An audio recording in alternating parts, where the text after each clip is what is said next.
called GUI. Agenda 21. Agenda 21, the primary document presented in Rio de Janeiro and adopted by more than 100 heads of state, including George Bush, which lays out in intricate detail all of the transformation that must take place in society in order for it to become sustainable as they define sustainability. This may be available at the United Nations bookstore. I had to pick this up. I had not seen one until last July, had not been able to get one. I happened to be in Geneva attending a United Nations meeting, and I went to the bookstore and bought the thing. So the parties held its first meeting in Nassau last December.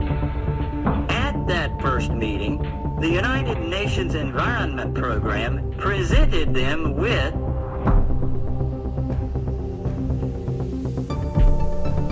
a global biodiversity assessment.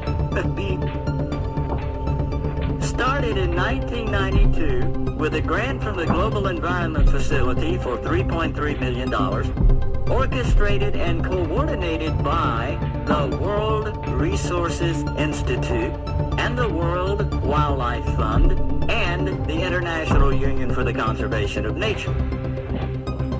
This is 1,140 pages that explains how to implement the 16-page treaty on biodiversity. The last 200 pages, section 13, deals specifically with a system of protected areas. It defines what a system of protected areas is. It includes 4 wilderness areas surrounded by buffer zones, similar to those used in the biosphere reserves, created under a UNESCO program and promoted by the United States Man in the Biosphere program.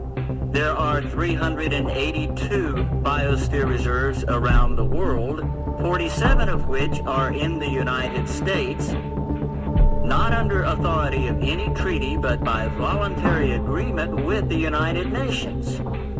These biosphere reserves are to be the nucleus for the core wilderness area.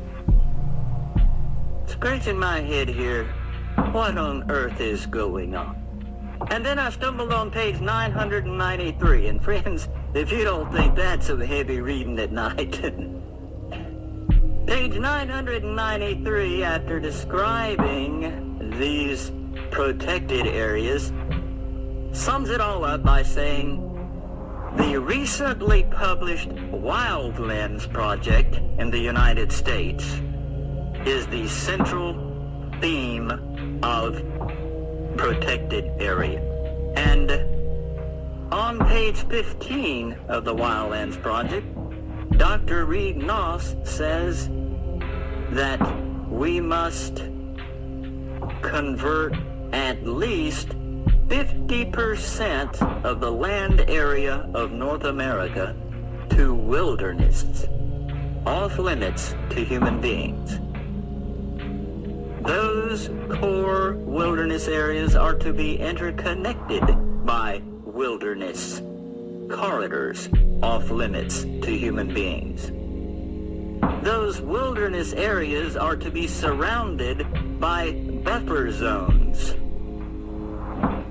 that may have limited resource use under the supervision and permitting of the federal government, in collaboration with non-government organizations.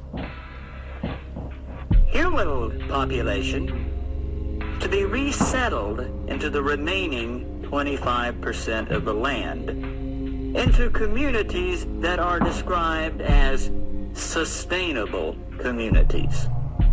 Now let me put a parenthesis right here for a moment. He created what he called a White House task force on ecosystem management. He called 20 federal departments together and said, you will create an ecosystem management policy, and you will implement the ecosystem management policy throughout the federal government. Department of Interior, Department of Agriculture, Department of Commerce, Department of Education, throughout the federal government. They developed what they called multimedia enforcement. Where they run into a problem with a community that will not accept this ecosystem management concept, multimedia enforcement means that all 20 federal agencies descend on the community and begin inspections and writing tickets. I couldn't believe it. The document calls for literally reducing the human population by as much as 2/3 to 3/4 in the next 30 to 50 years. It could set aside up to 1/2 of the American landscape into wilderness areas interconnected by wilderness corridors, all surrounded by human buffer zones in which human activities are highly regulated. That is very, very clear in these United Nations documents that they want to set up a regulatory structure that would affect every man, woman, and child on planet Earth. And all of the control would be headquartered in the United Nations. And if we take the more recent United Nations documents, it's going to be called the Trusteeship Council in the restructure of the United Nations that's occurring right now. And the Man of the Biosphere Program, as revealed in the U.S. State Department documents as well as UNESCO documents, clearly show that the Man of the Biosphere Program actually is the first step in implementing the Convention on Biological Diversity. And there are 47 of these Man of the Biosphere Program around this nation that occupy about 51 million acres of U.S. soil. World Heritage Sites are many of our national parks. In fact, 68% of our national parks land base is now under UNESCO's World Heritage Site. And that includes the symbol of independence in America, the Independence Hall, the Statue of Liberty, Yellowstone National Park, Monticello, Carlsbad Cavern, and the American people didn't even realize this was happening.